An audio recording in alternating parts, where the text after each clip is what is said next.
Now we discuss the family policy of Pakistan. And the first item, one of the most important items, is marriage.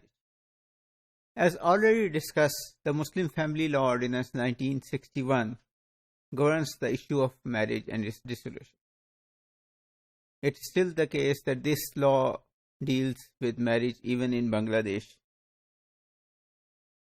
Marriage is not defined in the ordinance, but it's between two adults of opposite sex. A nikah khan is not necessary for marriage, but for the registration of marriage. Even in case of the court marriage, we need a nikah khan. Another important element of marriage is the nikah nama. So let's look at it. The first portion of the nikah nama is about the details of the bride and bridegroom, their parents, their residents, whether they are previously married or not. But there are some other conditions which were usually not given much importance. And these are on the second page.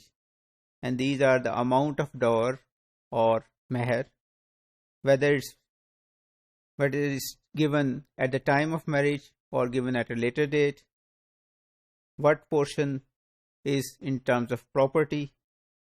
One of the important issues about meher or dower is that it is the right of the bride. So it's not something which is given by the bridegroom and can be taken away. So it should be brides and the families of the bride should insist on that. Another condition which is ignored is special conditions. So special conditions, anything can be put in that condition. So the bride can put that she will get education, she will continue to go to university, she can work, she is entitled to maintenance. An amount can also be given such as 20,000 per month or 50,000 per month, number of children, or whether she will live with the extended family or not. So all or different or any other conditions can be put here in terms of marriage contract. Another important detail is that husband can give the wife the right of divorce, and then the wife can also curtail the husband's right of divorce. So these are the two conditions which are again not given importance. The right of divorce is important in the sense that yes, wife can get khula if she doesn't want to live with her husband, but when there is khula, the wife cannot have her meher, maintenance or alimony. And for khula, wife has to go to the court. If it's written here in the nikah nama that the wife has the right of divorce, then she doesn't have to go to the court. Like the husband, she can also inform the union council that she has divorced her husband, and that will be it. And then she can also keep the meher and ask for maintenance or alimony. Wife can also restrict the husband's rights of divorce.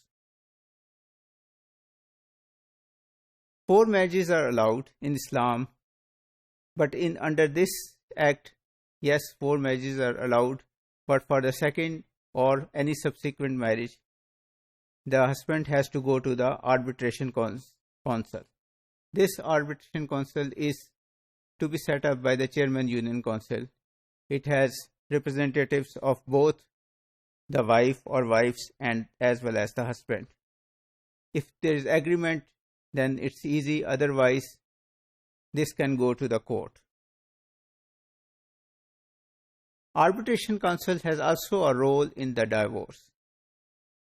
Divorce doesn't become effective before 90 days. There is a time for reconciliation.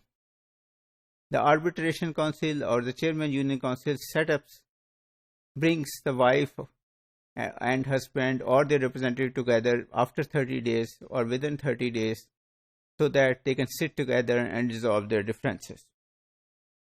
So in this way, the official law is little different from the Hanafi law, that there is no immediate divorce, and reconciliation is possible within the 90 days.